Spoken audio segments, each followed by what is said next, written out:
Alright guys, this is Sawyer and we're doing another comic book, not really a haul, but just going through some comic books in my collection.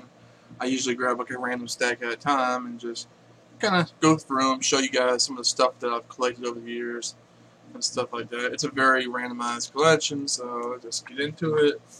First one is Avengers, United They Stand, number 4. This is based off the Fox cartoon from the mid-90s, maybe early 2000s. I remember watching that cartoon as a kid, and I really liked it, so I always try to get these if I can find them. They're usually super cheap. Um, then we have Superman, Man of Steel, number 69.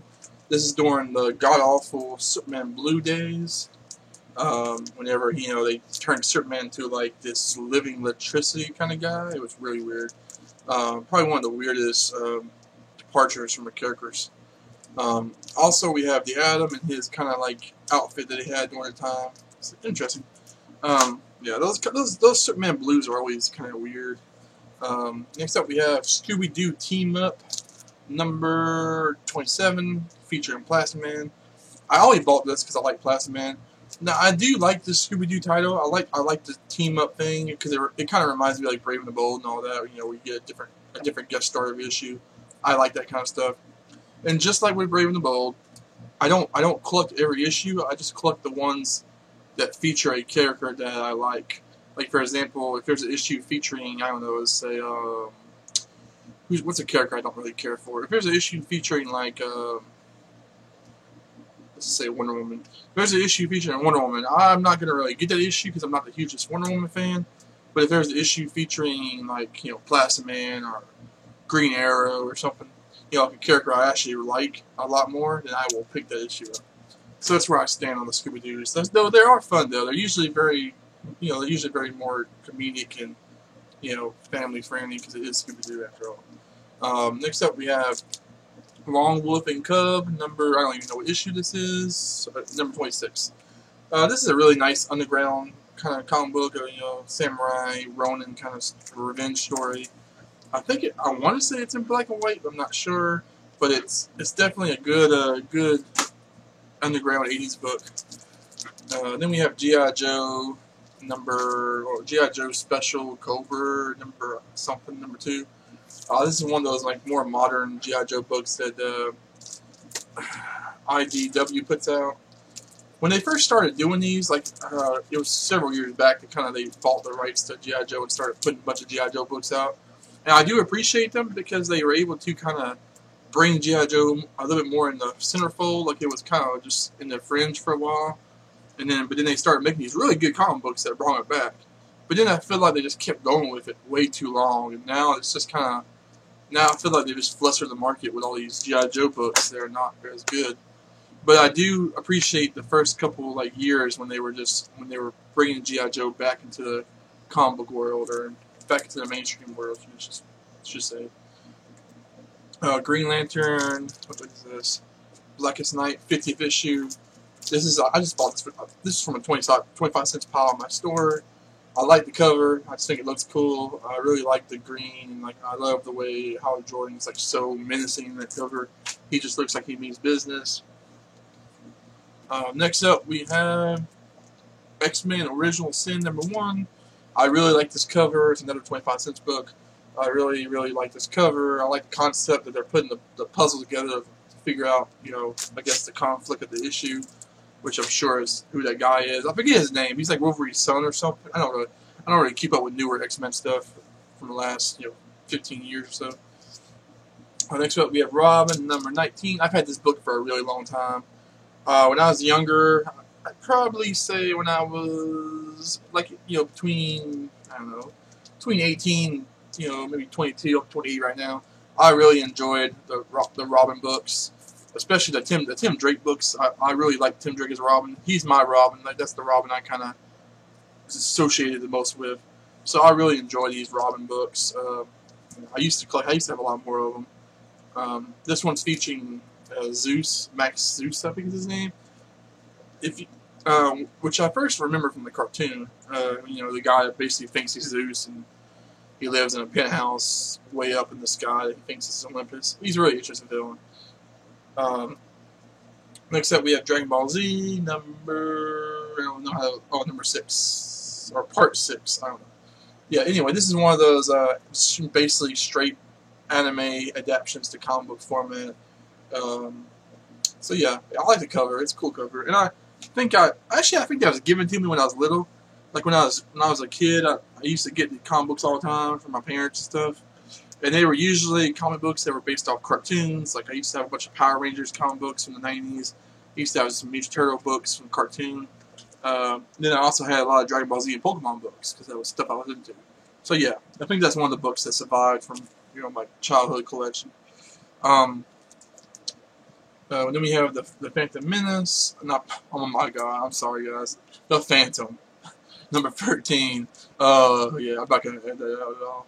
Yeah, so this is a DC Phantom book. As any of you might know, Phantom is a really popular character, like in other parts of the world. Like I think like Norway, he's really popular. But yeah, it's an old school character, and every time they try to revamp him in for American audiences, it doesn't seem to work that well. It never seems to really catch on. But he is a really great character. I do enjoy his character. Kind of a legacy hero, He's kind of. You could say that they get a lot of Black Panther, like whoever created Black Panther, which I think is Stan Lee or Jack Kirby.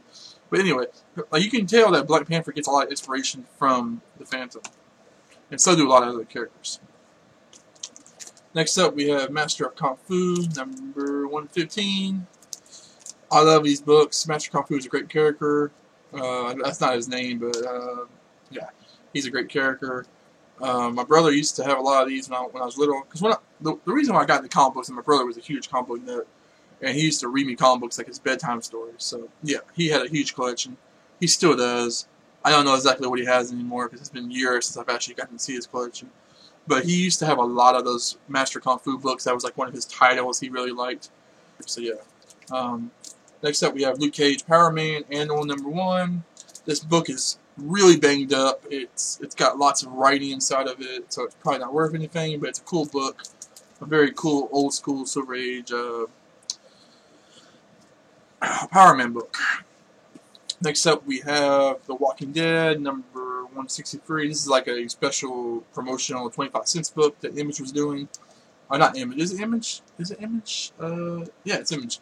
The Image was doing, they were doing like a whole bunch of different issues of their big titles for 25 cents for like their anniversary, 25th anniversary. So yeah, I like this cover though. I don't know if you can see it there, but there's a bunch of hands coming out of the ground or whatever, and there's even a hook, which you're supposed to be the governor, I'm sure. So I just like that. I like that they added the little hook in there to kind of show that maybe the governor's a zombie or something. It was cool. Next up, we have New Gods, number 11. I've had this book for a long time. It's never special. It's just a classic early 2000s DC book. I'm not really a big fan of the cover or anything about that book actually. Next up, we have Spider-Man and Dazzler, Marvel Team Up. I like this cover. This is a cover I do like. I just like the colors and I like the way everybody looks like they're really disoriented. And it's a cool shot, like showing everybody coming out from the middle of the picture. It's a cool cover. Dazzler's kind of I wouldn't say she's a cool character, but she does lend herself to some interesting covers, just because of her style, and how she is, like her concept. It does make for some interesting covers, especially when you get these these musical kind of parody covers. Like I've seen a couple of those before, where they have her on the cover of like a famous artwork or something, album artwork or something. But yeah. Next up, we have Made Men, number 1. This is I've never gotten to read this yet. I probably should just read it one day. For a while, I was getting to buying just first issues of stuff. Like every time I would try to get the first issue of different new books, like new titles that I thought were kind of interesting. And I did it kind of like half for speculation, half for half just to be able to review them. That was my idea, is I wanted to review them. But I never really got around to doing the YouTube videos of reviewing the different first issues. But this is one I picked up a while back. I don't know anything about it. I just know it's made by Oni Press, and it had a cool cover, so that's why I got it. I like the way the main character right here. I don't know if you can really tell, but I like the way the main character is kind of like, it looks like she's fading out of existence or something like that. Like it's a cool effect the artist did right there. Next up we have Cable #1. This is part of a miniseries, I think, like a 2-issue miniseries or something. Just very classic 90s X-Men cover, you know, probably worth nothing, but it's cool. It's a cool cover. And then our last book we have for today is The House of Mystery #301. Very cool, what's his name? A very cool Joe Kubert cover. I love his artwork, I really do. Very classic, you know, kind of 70s horror movie or horror book, you know, cover. Yeah, it's a cool book. And yeah, that's all I got for this. That's all I got for this video, guys. I just wanted to go over that stack of videos real quick. I wanted to try to meet my quota. You know, I'm gonna try to get more active on YouTube, and I'm gonna try to put at least one video out a day. Sometimes I might do more, but the other video I put out might be like something, you know, something else, like a little bit shorter video, or I probably always do like one of these comic book haul type things once a day. But I do plan on doing I do plan on trying to find other comic book related things to do on this channel. I might start doing some like who's who type things, or like I explained the basic history of certain characters. And that would be mostly for, you know, that would be mostly for newcomers that they're just Googling, or, you know, like who is Wild Dog, you know. So I might do some videos like that just to kind of help get some of the newer fans up to par on older characters, because I'm not gonna lie, I am terrible with newer comics. I don't really keep up with the storylines of the new age of comics, like you know. But my knowledge of comic books is basically kind of like in a bubble from like the early, you know, from the Golden Age, you know, 1930s or whatever, to like, I'd probably say like the mid 80s is probably where my knowledge starts kind of falling away, where I don't keep up as much anymore. But yeah, I really enjoy, I love Bronze Age comics. I love Golden Age comics, Silver Age comics. Sometimes they're really silly and goofy, but I do enjoy a lot of that stuff too.